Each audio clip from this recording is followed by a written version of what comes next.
The story of Aretha and Jethro English proves that church may indeed be the place to find a good woman and a loving man. The Englishes met in 1932 at the famed Ebenezer Baptist Church in Atlanta, Georgia, and they've been together ever since. When they met, she was 17 and he was 20. He threw his cap in her lap, and the rest, as they say, is history. I now throw this love story to the Englishes. At our church, we was having a social. We was sitting there laughing and talking. So Jethro came up, he spoke to us, and then he threw his hat in my lap. I said, wonder what's the matter with him? After a while, he walked on off, but he asked me before he walked off, can he walk me home? I said, I don't care. And he said, all right. And we started from there. That was our first beginning. And I just fell in love with Jeff.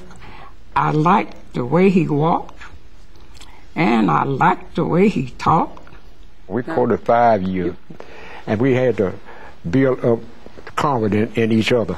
And we married on our birthday. We married one Wednesday night, 9:15. And at my house now, all the clocks just stopped at 9:15, and I look at that clock almost every morning and remember what I said when I told Reverend King Sr. that I'd take this to be my wife. So you take this girl to be your lawful wedded wife? Yes, sir. And have and to hold to death do you part? You mean that? Yes, sir. It felt real good to be married by Dr. King. And when Dr. King Jr. came along, he became a good friend of ours too. Young folk was marrying now, as I see it, I see a lot of them doing. They don't make a commitment, they just want to get married. I didn't start out to be married no 66 years, because I didn't know I was going to be 66 years old. So I didn't know that. But I thank God that He have made it so that we both could live, and as we say, and get to be old folks, and still get along with each other. I think about when I get out of bed in the morning, what I'm going to tell my wife this morning. I got a nice word I'm going to tell her today. And I go, hey, Sugar Bee. Yeah, Sugar Bee, that's our name for the day. Tomorrow will be another name. Think about making people happy. And we're still working at it. And I want to keep on working at it. Grow a little bit more about it every day. Sometimes you get a little top heavy. Think you ought to be the king and you the boss and all that kind of business, you know. I knew something was going on, but I didn't know what it was. I knew something was going on because he was doing a little different. It was all like work related. You know how people work together?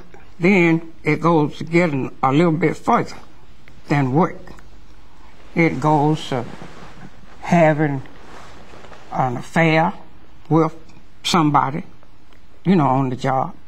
He apologized and said that don't hold that against him for a long, long time, because he would not do that anymore.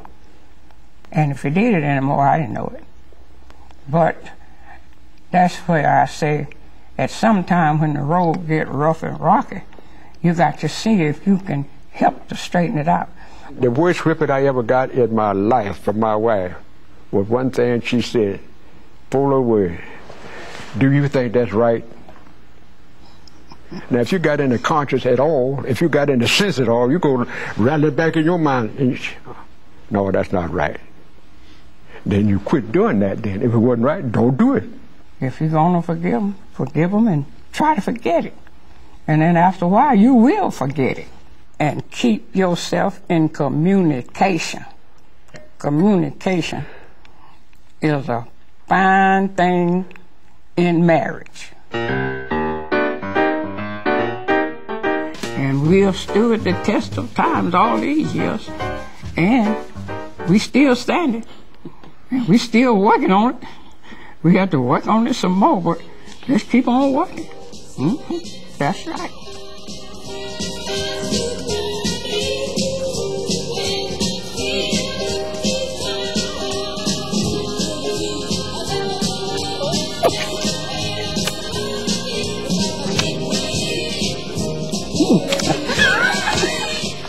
Aretha and Jethro English have shown us that loving and forgiving go hand in hand, and there can be no lasting love without commitment. Stay with us. We'll be back in a moment. Everything moves so quickly in today's society. Being still long enough to listen to the stories of our elders is a lost art in many African American families. It is my hope that the Burrs, the Turpots, and the Englishes have helped to rekindle that tradition in your family. Sustaining a marriage may be difficult, but as one elder revealed, when you've heard all that we've been through, we give others hope that they too can make it last. We hope you've enjoyed our special presentation, and until next time, I'm Julie Rainbow for NBC Network.